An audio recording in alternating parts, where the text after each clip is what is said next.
Mama Zulu Nangma will you.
Aku selalu mengenang.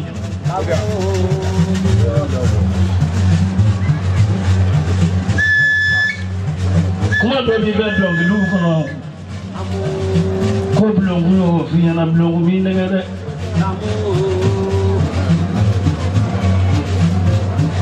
Aku chat ngere mi be bolite mba kema. Oten kaloni.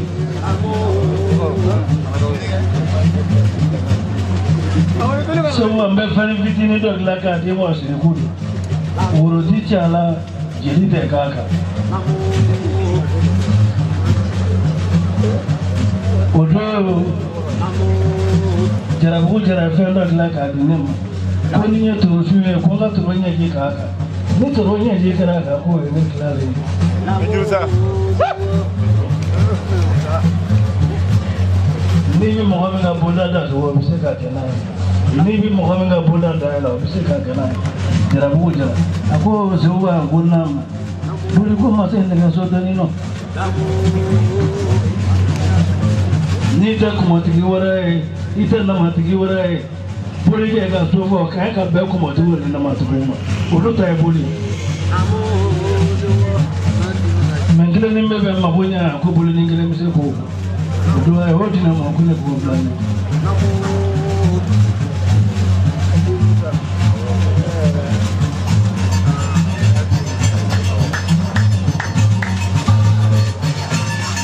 there is a money in the Catasias. I don't share pretty well, be safe for the Mabwala. This and the Sanji means a quarter of the lake and Changiazu. Sanji Kaleka Doche, Koki because you go to Risa. No one in your family, Kuranga, Manabla, Ala, Blani. Ningo in the Sumawara go in the Lera Bonabo, in the Aladibo. How do you go for Namaka Ala de Lala? I'm going to make the matter of an hour. In your Jilla Cook Mabana.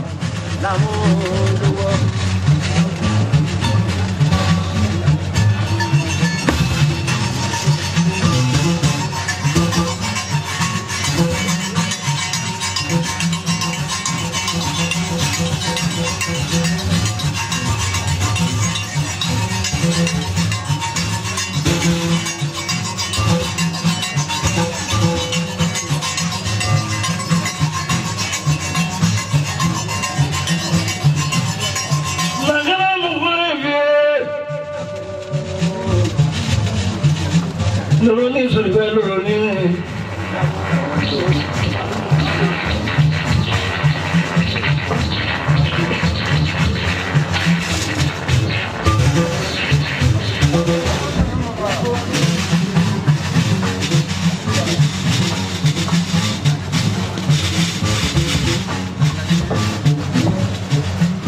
Katroni manani bala katroni naka katroni wala katroni ya ta kan dawa Bela bela indara fievala kalu kerala yala. Kasih so pula kai wile.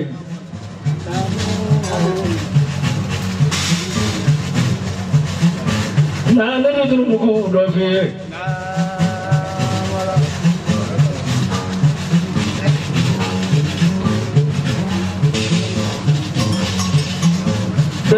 Manita kata kurukre maro makuya na sumai benefit.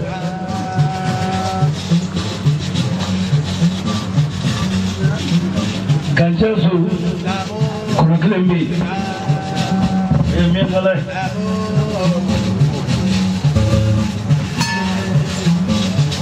Ni kaklau. Ni baroki. Ni jabuko ukabina barala se au. Yabuka lemo kuma menga ngareda we kilingile no masene kono neti tamam no be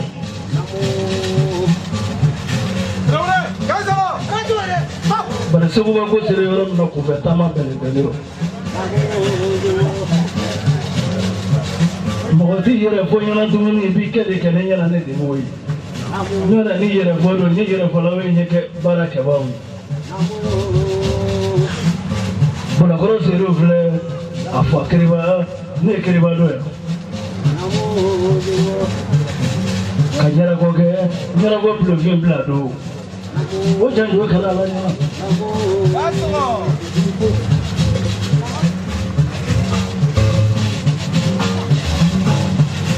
Oh, vaso bedresa. Ki baba no se no srado be abekuma. Tundo temane suvero tumambule akusalim. Musa yala mai tundo wadara. Otu me bloquer juto ni chefla kana toya. Odu famble bi. Omamba semanaro. Ala ni ya fusira godi bune kasi. Ai neta odu kanedi semana seju. No ye bi ai. Odu anga sobe kwa. Dia lingere la ni ti drum. Andu ye blomena ka ko wati do ebi era ko wati do ebi era ko. Ya ko e bara ni la ni hadili de. Suma ye ke ko era ko te o ke ni ko ni hadili. Ni kungulo ti la ke ga kwa.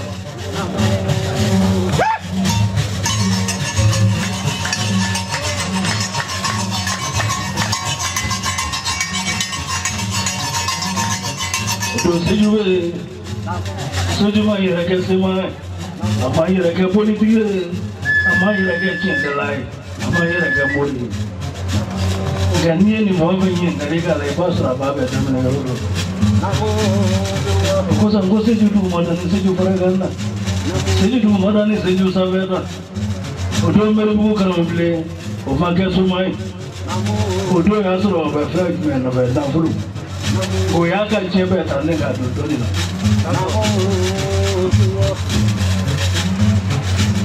Aleti Johnny Sasomo kakla kakra mo ya mino barka di aso na to mela mo wayna nangu makota barka la di biadal blo wa huwa na kushi kabirun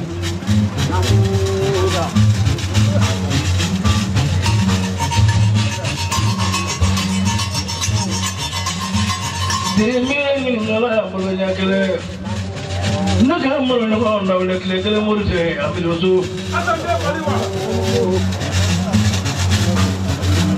Gori wuli ka wasu no ra mbese mana Na lable mari ko wele ya Ba kurwa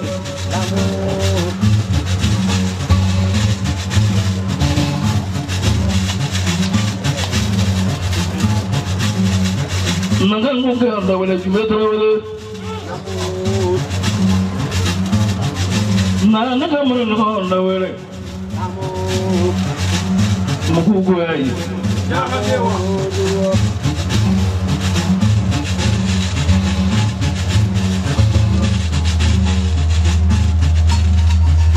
Ana tawati mena meta suga Sirkin ngra mela kine Ada kono mo ngona basu ngona na keso eka wa jebatu Odo ai kana ulet nema Bulu ya kunya maturu kwa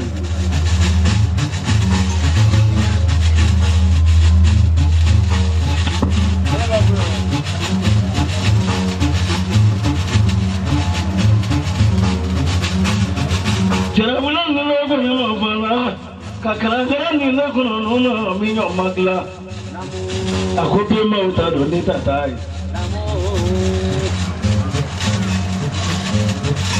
So mbono wolo vlambe kinzo mai Metinja mama yu bolo na mingara mwadi ni yehu Mutu ni hala wani nyonje Wadi ato hala inge doni kebai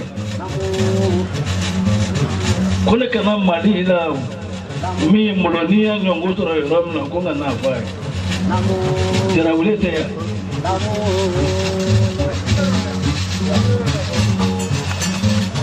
Ningo jara ule jara kumotere Nyona nga jara kumo nyona nyaye sebana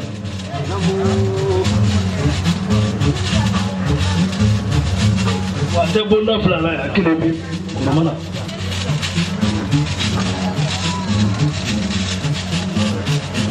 Suwa fulana Ni yaku bolaro Ningi sige ka fulana Na makele janye kuru Fana bibu aro nenga sige ka Wani dimisano fulana nyona Barcha korabati boya to duma me bibu ya to fuba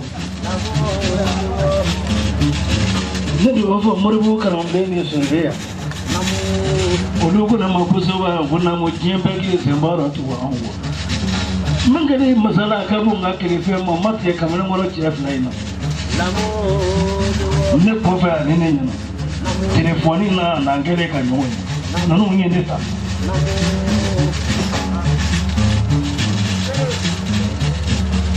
Tawuli kasema na sira indani mufla joro kile wele Ni makile zoro mbe kile ngwe Ni ngwa be mi nugo be se mara ngwa ne fana tato Fatati ibuli kwanza ne na tefemo femako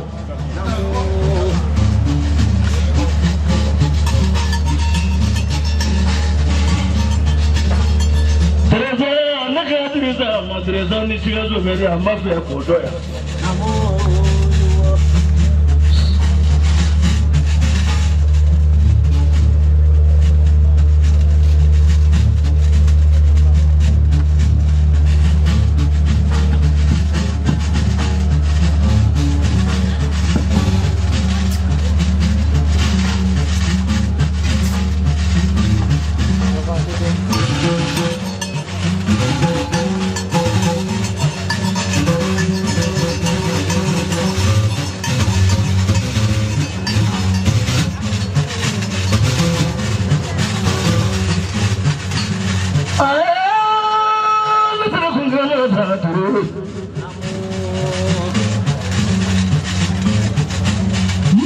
ka don na be juno ga so ya ka to wa ko ga na mo na be nyuwa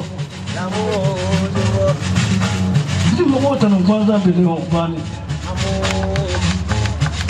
na gamma jawere Muslim la sa kamna muro ta mamba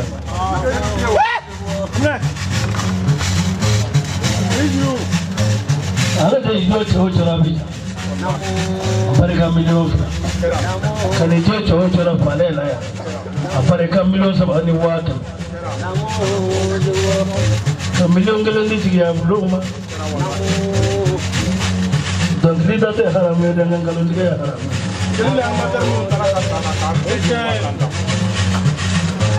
kono mana bele bele ngwa iso mo ya iniso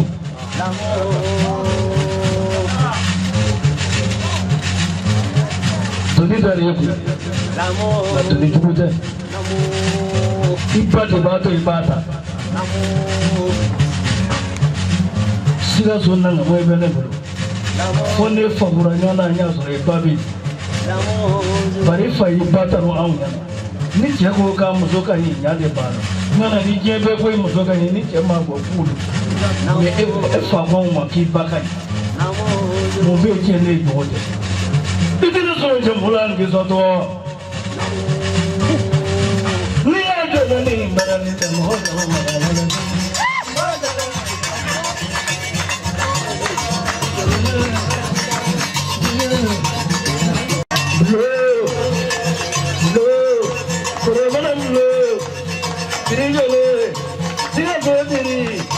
Mama jadi diri.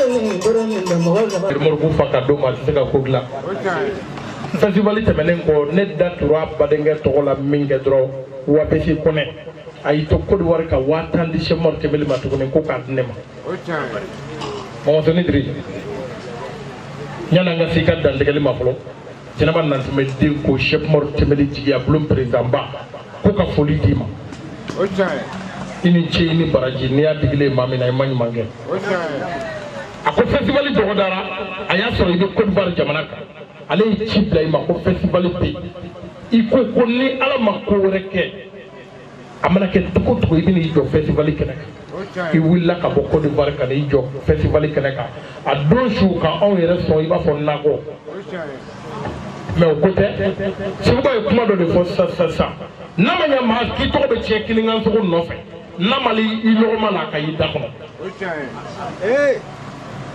nengu ma ko trawre ba lamine nengu ma ko dabele ba lamine melim bebe fo mama ka so itai se ko ba ko na so yayi ka ba fe ki ka jabi minu ngara ka temo ko tele ki ka pura ke semala ya bijulna ima ya fori ma ko sika so mama soni tri mama soni dugutigi teyide ayete almami yi tete teye je meriye mais il m'a eu au tour de la cadeka. Nous parlons de bateau Moroccan pour tout le monde. Il m'a même fait un semana yagoua. Nikera Barakela, il dit qu'il faut tout reporter. Il m'a eu Nico Doula. C'est quoi Coco Corofon Soja? Nous avons moteur de faire un vouli d'or. Jananga Kumame, Jamadu Masuya la Polo. Oli ma terengere ka di anfa ani ankaro kemani o semana ya kuire. Namo. Me para che bela jilenfu. Namo, bela mane. Ame gonfo fu. Namo. Nega kuma manchao. Namo. Sabla chorwa ko adama de ni makma alati maru. Oche. Ka sewula soro. Namo. Asawu bola ankaro wakela. Namo. No ya kuire. Namo. Kakla kanta. Namo. Kan kalfa adokela no isuri. Namo. Aku janto ala. Namo. Donc la stratégie c'est ça. Namo. Ni a Dieu na dogon onche. Namo. Oro ma barikata. Namo. Yaku ma jansa. Namo. Dala sibata. Namo. Ma bla sigwa barako. Idanzo. Adoke. Namo. Sori. Namo. Ana komo obe. Namo. Bo fana jansa. Namo. Dala sibata. Namo. Seko bla ka barako. Jilu be kenaka. Namo. Diablo be. Namo. Animateur ube. Namo. Kafara cameraman uka. Namo. Donc ambe bakele ni jeluma. Namo. Ambe bakele ni animateur uma. Namo. Ambe felege ambe banandi Diablo mo. Namo. Oh, ota bale ça. Namo. Donc Cameraman tama ko. Cameraman tama ko. Ambe bagale di cameraman. Voilà. Ça fait 40 000. OK? Voilà. Ida ko.